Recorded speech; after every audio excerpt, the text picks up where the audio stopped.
ಈ ಕಾರ್ಯಕ್ರಮದ ಪ್ರಾಯೋಜಕರು ಯುಗಂ ಕನ್ನಡ ಮಾಸಿಕ ಪತ್ರಿಕೆ. ನಮಸ್ಕಾರ ವೀಕ್ಷಕರೇ, ಶ್ರೀಗರಿ ವಾರ್ತೆಗರಿಗೆ ಸ್ವಾಗತ. ನಾನು ನಿಮ್ಮ ಗ್ರಹೇಶ್ವರ ಗಾರ್ಡಿಗೇಂದ್ರ. ಮೈಸೂರು ಜನವರಿ 2, 2025. ಡಾಕ್ಟರ್ BR ಅಂಬೇಡ್ಕರ್ ವಿಚಾರವಾಗಿ ಕೇಂದ್ರ ಸಚಿವ ಅಮಿತ್ ಶಾ ಹೇಳಿಕೆ ಖಂಡಿಸಿ ಜನವರಿ 7ಕ್ಕೆ ಮೈಸೂರು ಬಂದ್ಗೆ ಕರೆ ನೀಡಿದ ಡಾಕ್ಟರ್ BR ಅಂಬೇಡ್ಕರ್ ಅಭಿಮಾನಿಗಳ ಹೋರಾಟ ಸಮಿತಿ. ಈ ಸಂದರ್ಭದಲ್ಲಿ ಕೆಪಿಸಿಸಿ ಕಾರ್ಯದರ್ಶಿ ಭಾಸ್ಕರ್, ವಕೀಲ ಕಾಂತರಾಜ್ ಸೇರಿದಂತೆ ಮತ್ತಿತರರು ಉಪಸ್ಥಿತರಿದ್ದರು. ಕೇಂದ್ರ ಗೃಹ ಸಚಿವರಾದ ಅಮಿತ್ ಶಾ ಅವರು ಅಂಬೇಡ್ಕರ್ ರವರ ಬಗ್ಗೆ ಇಲ್ಲ ಸಲ್ಲದ ಆರೋಪ ಮಾಡಿ ಮತ್ತು ಅವಹೇಳನಕಾರಿಯಾಗಿ ಹೇಳಿಕೆ ಕೊಟ್ಟಿರ್ತಕ್ಕಂಥದ್ದನ್ನು ಖಂಡಿಸಿ ದಿನಾಂಕ 7/1/2025 ಮೈಸೂರು ನಗರ ಬಂದ್ ಕರೆಯನ್ನು ಅಂಬೇಡ್ಕರ್ ಸಂಘಟನೆಗಳ ಒಕ್ಕೂಟದಿಂದ ಬಂದ್ ಕರೆ ಕೊಡಲಾಗಿದೆ.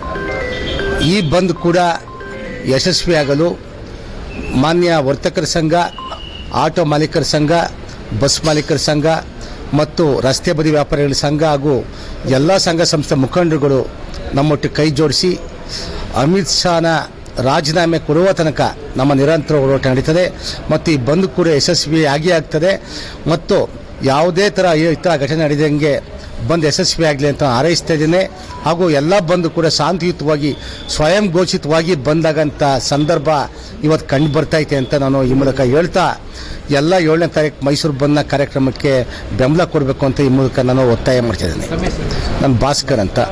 7ನೇ ತಾರೀಕಿನಂದು ಅಂಬೇಡ್ಕರ್ ಅಭಿಮಾನಿಗಳು, ದಲಿತ ಪರ ಸಂಘಟನೆಗಳು ಹಾಗೂ ಮೈಸೂರಿನ ಸಹೃದಯಿ ನಾಗರಿಕ ಬಂಧುಗಳು ಎಲ್ಲರೂ ಕೂಡ ಅಮಿತ್ ಶಾ ವಿರುದ್ಧ ಬಂದ್ಗೆ ಕರೆ ಕೊಟ್ಟಿದ್ದಾರೆ. ಅಮಿತ್ ಶಾ ಈ ದೇಶದ ಗೃಹ ಮಂತ್ರಿ ಆದರೂ ಕೂಡ ಆತ ನೀಡಿರುವಂಥ ಹೇಳಿಕೆ ಸಂವಿಧಾನ ಬಾಹಿರವಾಗಿದ್ದು, ದೇಶದ್ರೋಹಿ ಆಗಿದ್ದು, ಅಂತಹ ಹೇಳಿಕೆ ವಿರುದ್ಧ ಅಂಬೇಡ್ಕರ್ ಅಭಿಮಾನಿಗಳು, ಸಂವಿಧಾನದ ಅಭಿಮಾನಿಗಳು ಎಲ್ಲರೂ ಕೂಡ ಒಟ್ಟಾಗಿ ಸೇರಿ ಮೈಸೂರಿನ ಎಲ್ಲ ನಾಗರಿಕ ಬಂಧುಗಳು ಈ ಒಂದು ಬಂದ್ಗೆ ಸಹಕಾರ ಕೊಡಬೇಕಾಗತ್ತೆ. ಯಾಕೆ ಅಂತ ಹೇಳಿದ್ರೆ ಈ ದೇಶ ನಿಲ್ಲಬೇಕಾದ್ರೆ ಆಶಯ ಬಾಬಾ ಸಾಹೇಬರು ಕೊಟ್ಟಂತ ಸಂವಿಧಾನದ ಫಲಾನುಭವಿಗಳು ಒಂದಲ್ಲ ಒಂದು ರೀತಿಯಲ್ಲಿ ಪ್ರತಿಯೊಬ್ಬ ಪ್ರಜೆ ಕೂಡ, ಈ ದೇಶದ ಸರ್ವ ನಾಗರಿಕರು ಕೂಡ ಸಂವಿಧಾನದ ಫಲಾನುಭವಿಗಳಾಗಿರ್ತಾರೆ. ಹಾಗಾಗಿ ಸಂವಿಧಾನ ರಚಿಸಿದಂತ ಮಹಾನ್ ಶಿಲ್ಪಿಗೆ ಅತ್ಯಂತ ಹೀನಾಯವಾಗಿ ಅಪಚಾರಣ ಎಸಗಿರುವಂತ ಅಮಿತ್ ಶಾ ವಿರುದ್ಧ ದೇಶದ ಪ್ರತಿಯೊಬ್ಬರು ಕೂಡ ಸಿಡಿದೇಳಬೇಕಾಗತ್ತೆ. ಹಾಗಾಗಿ ಅಂಬೇಡ್ಕರ್ ಅಭಿಮಾನಿಗಳು ಹಾಗೂ ದೇಶದ ಸಹೃದಯಿ ಸಂವಿಧಾನ ಅಭಿಮಾನಿಗಳು ಕೂಡ 7ನೇ ತಾರೀಕಂದು ಬಂದ್ಗೆ ಎಲ್ಲರೂ ಕೂಡ ಸಹಕರಿಸಿ ಈ ಬಂದ್ ಯಶಸ್ವಿ ಆಗ್ಲಿಕ್ಕೆ ತಾವು ಅನುಕೂಲ ಮಾಡಿಕೊಡ್ಬೇಕಂತ ಎಲ್ಲರೂ ಕೂಡ ಆಟೋ ಮಾಲೀಕರ ಸಂಘ ಆಗ್ಬೋದು, ಆಟೋ ಚಾಲಕರ ಸಂಘ ಆಗ್ಬೋದು, ಅಥವಾ ಪ್ರೈವೇಟ್ ಮಾಲೀಕರ ವಾಹನ ಚಾಲಕರ ಸಂಘ ಆಗ್ಬೋದು, ಅಥವಾ ದಿನಸಿ ವ್ಯಾಪಾರಿಗಳು, ವರ್ತಕರ ಸಂಘ, ಪ್ರತಿಯೊಬ್ಬರು ಕೂಡ ನಮ್ಮ ವಕೀಲರ ಸಂಘ ಕೂಡ ನಾವು ಮನವಿ ಮಾಡ್ತೀವಿ. ನಾವು ವಕೀಲರಾಗಿದ್ದು ಆಲ್ರೆಡಿ ಒಂದು ಮೈಸೂರು ನಮ್ಮ ಕೋರ್ಟ್ನ ಬಂದ್ ಮಾಡಿದೀವಿ. ಈ 7ನೇ ತಾರೀಕು ಕೂಡ ನಾವೆಲ್ಲರೂ ವಕೀಲರು ಒಟ್ಟಾಗಿ ನಮ್ಮ ವಕೀಲರ ಸಂಘ ಕೂಡ ಮನವಿ ಮಾಡ್ತೀವಿ. ವಕೀಲರ ಸಂಘ ಕೂಡ ನಮಗೆ ಸ್ಪಂದಿಸ್ತದೆ. ಹಾಗಾಗಿ ಹೆಚ್ಚಿನ ಎಲ್ಲ ರೀತಿಯ ನಾಗರಿಕ ಬಂಧುಗಳು 7ನೇ ತಾರೀಕಿನಂದು ಯಾರು ಕೂಡ ಬೀದಿಗೆ ಬರಬಾರ್ದು, ಯಾವುದೇ ಅಹಿತಕರ ಘಟನೆ ನಡೀಬಾರ್ದು ಅಂತ ನಾನಾದರೂ ಆಶಯ ಪಡಿಸ್ತಾ, ಬಾಬಾ ಸಾಹೇಬರ ಆಶಯಗಳಿಗೆ ನಾವೆಲ್ಲರೂ ಒತ್ತಾಗಿ ನಿಲ್ಲಬೇಕಾದ್ರೆ ಇಂಥ ಸಂವಿಧಾನ ವಿರೋಧಿ ಹೇಳಿಕೆ ನೀಡುವಂತ ಯಾವ ವ್ಯಕ್ತಿ ವಿರುದ್ಧ ನಾವೆಲ್ಲರೂ ಇರ್ತೀವಿ. ಇಂತಹ ವ್ಯಕ್ತಿಗಳು ಕೊಡುವಂತ ವಿತಂಡ ಹೇಳಿಕೆಗಳಿಗೆ ನಾವು ಖಂಡಿಸ್ತೀವಿ. ಹಾಗಾಗಿ ಅಮಿತ್ ಶಾ ಕೂಡಲೇ ರಾಜೀನಾಮೆ ಕೊಡಬೇಕು ಮತ್ತು ದೇಶ ಬಿಟ್ಟು ತೊಲಗಬೇಕು. ಯಾಕೆಂತ ಹೇಳಿದ್ರೆ ಅಂಬೇಡ್ಕರ್ ವಿರುದ್ಧ ಮಾತಾಡುವಂಥದ್ದು, ಸಂವಿಧಾನದ ವಿರುದ್ಧ ಮಾತಾಡುವಂಥದ್ದು ದೇಶದ್ರೋಹಕ್ಕೆ ಸಂಪೂರ್ಣವಾಗಿ ಹತ್ತಿರ ಇರುವಂಥದ್ದು. ಹಾಗಾಗಿ ಇಂಥ ಹೇಳಿಕೆಯನ್ನು ನೀಡುವಂತ ವ್ಯಕ್ತಿ ಅಮಿತ್ ಶಾ ತತ್ಕ್ಷಣದಿಂದ ರಾಜೀನಾಮೆ ಕೊಟ್ಟು ಹೋದ್ರೆ ಅವನ ಮರ್ಯಾದೆ, ಘನತೆ, ಗೌರವ ಹೆಚ್ಚುತ್ತೆ. ಆ ಘನತೆ ಗೌರವ ಇಲ್ಲದೆ ಇರುವಂತ ವ್ಯಕ್ತಿ ಅಧಿಕಾರದಲ್ಲಿ ಮುಂದುವರಿಯೋದಾದ್ರೆ ಆ ಮುಂದುವರಿಯುವಂತ ಕೆಲಸದಿಂದ ನಾವು ಹಿಂದೆ ತಳ್ಳಬೇಕಾಗುತ್ತೆ, ಅವನು ರಾಜೀನಾಮೆ ಕೊಡಿಸಬೇಕಾಗುತ್ತೆ ನಾನು ಹೇಳ್ತೀನಿ. ಈ ನಾಡಿನ ಸಮಸ್ತ ಜನತೆಯಲ್ಲಿ ಒಂದು ಮನವಿ. ಮಾನ್ಯ ಗೃಹ ಮಂತ್ರಿಗಳು ಕೇಂದ್ರ ಸರ್ಕಾರದಲ್ಲಿ ಏನು ಪಾರ್ಲಿಮೆಂಟಲ್ಲಿ ಬಾಬಾ ಸಾಹೇಬ್ ಅಂಬೇಡ್ಕರ್ ಬಗ್ಗೆ ಅವಹೇಳನಕಾರ ರೀತಿಯಂತಹ ಹೇಳಿಕೆಯನ್ನು ನೀಡಿ ಮನುವಾದವನ್ನು ಎತ್ತಿ ಹಿಡಿಬೇಕು ಅಂತ ಒಂದು ರೀತಿಯಲ್ಲಿ ಅವರು ಬಾಬಾ ಸಾಹೇಬ್ ಅಂಬೇಡ್ಕರ್ ಅವರಿಗೆ ಅವಮಾನ ಮಾಡೋ ರೀತಿಯಲ್ಲಿ ಮಾತಾಡಿದ್ದಾರೆ. ಇವತ್ತಿನ ದಿವಸ ಬಾಬಾ ಸಾಹೇಬ್ ಅಂಬೇಡ್ಕರ್ ಅವರ ಬಗ್ಗೆ ಮಾತಾಡಬೇಕು ಅಂದರೆ ಅವರಿಗೆ ನೈತಿಕತೆ ಇಲ್ಲ ಅಂತ ನಾನು ಹೇಳ್ತೀನಿ. ಇದುವರೆಗೂ ಸಾಕಷ್ಟು ನಮ್ಮ ಕರ್ನಾಟಕದಲ್ಲಿ ಸಾಕಷ್ಟು ಸಂಘ ಸಂಸ್ಥೆಗಳು, ಸಂಘಟನೆಗಳು ಅವರ ವಿರುದ್ಧವಾಗಿ ಹೋರಾಟವನ್ನು ಮಾಡಿದ್ದಾರೆ. ಅವರು ಪಾರ್ಲಿಮೆಂಟಲ್ಲಿ ರಾಜೀನಾಮೆ ಕೊಟ್ಟು ಹೊರಗುಳಿಬೇಕು. ಜೊತೆಗೆ ಅವರನ್ನ ದೇಶದ್ರೋಹಿ, ನಮ್ಮ ಭಾರತ ಸಂವಿಧಾನಕ್ಕೆ ಅವಮಾನ ಮಾಡದಂತಹ ಹಾಗೂ ನಮ್ಮ ಭಾರತ ರತ್ನ ಬಾಬಾ ಸಾಹೇಬ್ ಅಂಬೇಡ್ಕರ್ ಅವರ ಬಗ್ಗೆ ಅವಹೇಳನಕಾರ ರೀತಿಯಲ್ಲಿ ಅವಮಾನ ಮಾಡಿ ಅನರ್ಹವಾದಂತಹ ವ್ಯಕ್ತಿಯಾಗಿದ್ದಾರೆ. ಅವರು ಪಾರ್ಲಿಮೆಂಟ್ ಅಲ್ಲಿ ನಿಂತು ಮಾತಾಡುವಂತಹ ಯೋಗ್ಯತೆನೂ ಕೂಡ ಅವ್ರಿಗಿಲ್ಲ. ಅವರನ್ನ ದೇಶದ್ರೋಹಿ ಅಂತ ಘೋಷಣೆ ಮಾಡಿ ಅವರನ್ನ ಗಡೀಪಾರು ಮಾಡಬೇಕು. ಜೊತೆಗೆ ಗಡೀಪಾರು ಮಾಡೋವರೆಗೂ ಕೂಡ ನಾವು ಹೋರಾಟವನ್ನ ನಾವು ಮಾಡ್ತೀವಿ. ಈ ಸಂಬಂಧವಾಗಿ ದಿನಾಂಕ 7/1/2025 ನಮ್ಮ ಮೈಸೂರು ಜಿಲ್ಲೆಯಲ್ಲಿ ಜಿಲ್ಲಾದ್ಯಂತ ಜನತೆಗಳು ಸಾಕಷ್ಟು ರೀತಿಯಲ್ಲಿ ಭಾಗವಹಿಸಿ ಈ ಒಂದು ಪ್ರತಿಭಟನೆಯನ್ನ ಬಂದ್ಗೆ ಯಶಸ್ವಿಯನ್ನ ನೀಡಬೇಕಂತೇಳಿ ಈ ಮೂಲಕ ನಾನು ಕೇಳ್ಕೊತಾ ಇದ್ದೀನಿ. ಮಂಜುಳಾ, ವಕೀಲರು.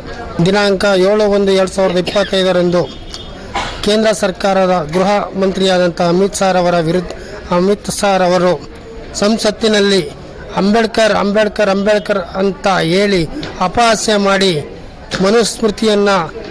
ಮನುಸ್ಮೃತಿ ಭಾವನೆಯನ್ನು ಬಿಚ್ಚಿಟ್ಟಂಥ ಕೇಂದ್ರ ಗೃಹ ಸಚಿವ ಅಮಿತ್ ಶಾ ಅವರ ಹೇಳಿಕೆಯ ವಿರುದ್ಧ ಮೈಸೂರು ಬಂದನ್ನು ಕರೆ ಕೊಟ್ಟಿದ್ದೇವೆ. ಎಲ್ಲ ಸಂಘಟನೆಗಳು, ಎಲ್ಲ ಸಂಘಗಳು, ಸಂಸ್ಥೆಗಳು ಸಂಪೂರ್ಣವಾಗಿ ಬೆಂಬಲವನ್ನು ನೀಡಿ ಮೈಸೂರು ಬಂದನ್ನು ಯಶಸ್ವಿಗೊಳಿಸಬೇಕೆಂದು ಈ ಮೂಲಕ ವಿನಂತಿಸಿಕೊಳ್ಳುತ್ತೇನೆ. ಮುಂದುವರಿದು ಏನು ಅಂಬೇಡ್ಕರ್ ಹೆಸರನ್ನು ಇಟ್ಟುಕೊಂಡು ನಾವು ಅಂಬೇಡ್ಕರ್ ಪರವಾಗಿದ್ದೇವೆ ಅಂತ ಏನು ಹೇಳಿ BJP ಕಾರ್ಯಕಾರಿ ಸಮಿತಿ ಸದಸ್ಯರು ಹಾಗೂ ವಿಧಾನ ಪರಿಷತ್ತಿನ ಸಭಾಧ್ಯಕ್ಷರಾದಂಥ ಶ್ರೀಮಾನ್ ಮಹಾ ಛಲವಾದಿ ನಾರಾಯಣಸ್ವಾಮಿ ಅಂತ ಹೇಳ್ಕೊಳ್ಳೋಂಥ ವ್ಯಕ್ತಿ ಅಂಬೇಡ್ಕರ್ ಅವರ ಅಪಹಾಸ್ಯ ಮಾಡಿದ್ರು ಅದನ್ನು ಸಮರ್ಥ ಮಾಡಿಕೊಂಡು ಅಂಬೇಡ್ಕರ್ ಅವರಿಗೆ ಅಪಹಾಸ್ಯ ಮಾಡೋದನ್ನು ಸಮರ್ಥಿಸಿಕೊಳ್ಳುವಂಥ ಕೀಳು ಮಟ್ಟಕ್ಕೆ ಇಳಿದಿರ್ತಾರೆ. ಅವರ ಹೇಳಿಕೆಯನ್ನು ಖಂಡತುಂಡವಾಗಿ ಖಂಡಿಸುತ್ತೇನೆ. ಮುಂದುವರೆದು ಈ ಮೈಸೂರು ಪ್ರಾಂತ್ಯದಲ್ಲಿ ಬಹುಜನ ಚಳವಳಿಯನ್ನು ಕಟ್ಟಿ ಈಗ ಅಧಿಕಾರಕ್ಕಾಗಿ BJPಯನ್ನು ಸೇರಿ ಮಹೇಶ್ವರ್ ಅವರು ಅಭೂತಪೂರ್ವವಾಗಿ ಅಂಬೇಡ್ಕರ್ ಅವರ ಬಗ್ಗೆ ಮಾತನಾಡುತ್ತಾ ಅಂಬೇಡ್ಕರ್ ವಾದಿಗಳೊಂದು ಹೇಳಿಕೊಂಡು ಮುಂದುವರಿತಿರುವ ತಾವು ಅಮಿತ್ ಶಾ ಅವರ ಹೇಳಿಕೆಯ ಬಗ್ಗೆ ಪ್ರತಿಕ್ರಿಯೆ ನೀಡದೆ ಅವರನ್ನು ಸಮರ್ಥನೆ ಮಾಡಿಕೊಳ್ಳುವ ಕೀಳುಮಟ್ಟಕ್ಕಿಳಿದಿರುವುದು ನಮ್ಮ ದಲಿತರ ದುರದೃಷ್ಟ. ನಿಮ್ಮಂಥ ನಾಯಕರನ್ನು ನಾವು ಬೆಳೆಸಿದ್ದು ನಮ್ಮ ದುರದೃಷ್ಟ ಅಂತ ಹೇಳಿ ವಿಷಾದ ವ್ಯಕ್ತಪಡಿಸುತ್ತೇನೆ. ತಾವು ದಯಮಾಡಿ ಈ ಬಗ್ಗೆ ಸೂಕ್ತವಾದ ಪ್ರತಿಕ್ರಿಯೆಯನ್ನು ನೀಡತಕ್ಕದ್ದು.